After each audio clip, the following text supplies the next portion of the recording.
It all started with Fantastic Four, and the Marvel fans know that. It all started, I just was talking to Jack Kirby's granddaughter Jillian a moment ago. It all started with his pencil. It started with he and Stan, and that's what created what we know as the Marvel Universe. The Fantastic Four are the most influential characters in Marvel's comic book history in terms of how they've shaped the universe. They were set up simply as a rivalry to DC's Justice League. Except the twist was to make them feel like real people. This simple blueprint has been used in every single comic book character that Marvel has ever created since. Without the Fantastic Four, there would be no X-Men, no Spider-Man, or no Avengers. The MCU would not be a thing without the Fantastic Four. I can't speak for myself personally because I've never seen any of these films, but we've never had a beloved Fantastic Four movie. I can't say that my hopes were high for First Steps. Yeah, the movie was part of the MCU, but its track record is less consistent now than it used to be. The warning signs were there. There was a lot of backlash surrounding the decision to make Silver Surfer female and against the lead Pedro Pascal online. And I didn't feel a great urge to rush out and see this film. I had priorities. Superman was coming out 2 weeks earlier, and that film was taking all my attention. And if you haven't seen Superman yet, please go watch it, that movie is awesome. But I decided, why not give Fantastic Four a shot? And honestly, it's pretty good. Like, really, really good. Fantastic.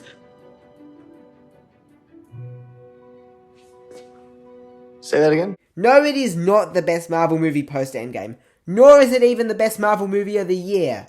But for what it's worth, I thoroughly enjoyed Fantastic Four First Steps. Let me explain.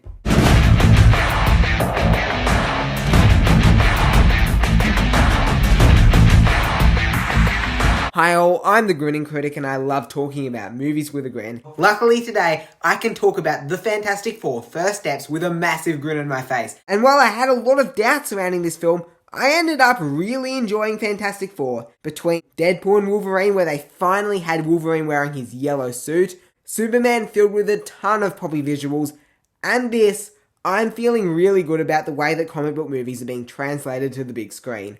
Feeling as though they are true comic book movies and not trying to be something serious and dark. I love the setting of this film, feeling like a 1960s look of the future set in the 1960s in an alternate universe. In terms of cinematography, this is some of the best that we've seen from the franchise. There are so many shots in this movie that I would happily frame as artwork in my own home, particularly a space chase sequence where parts of the background visuals looked like they were from Interstellar. I thought that the sound design in this film was incredible, demanding the theatrical experience.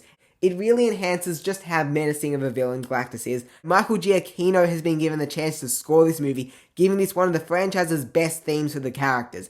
The Fantastic Four theme rules. The characters were given very wholesome characterizations. Pedro Pascal was great embodying Reed Richards, a smart, caring leader of the team. Vanessa Kirby had brilliant screen presence as Sue Storm, owning the role. Now, while I was very mixed on WandaVision, I thought that the choice to hire Matt Shakman as the director of this film was a brilliant choice. He is fantastic at exploring parental relationships, the realities and responsibilities of becoming a parent, the hardships that this comes with. He was very effective at exploring these characters, giving them very real portrayals in that show, and he brings all his strengths here. I thought that the characterization given to the Thing in this film was very compelling, where it explores the psychological impacts that would happen to a person undergoing such a genetic treatment, and how this would affect a person's quality of life.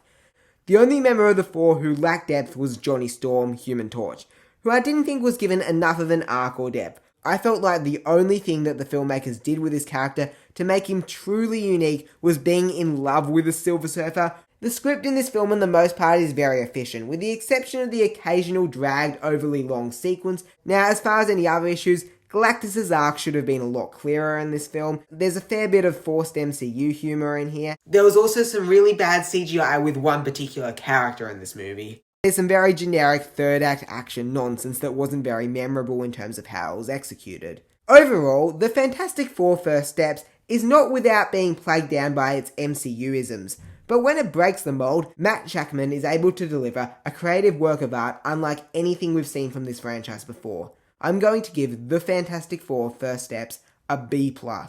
Thank you so much for watching, and I'm the Grinning Critic, and don't forget to subscribe to me. It'll keep me grinning, that's for sure.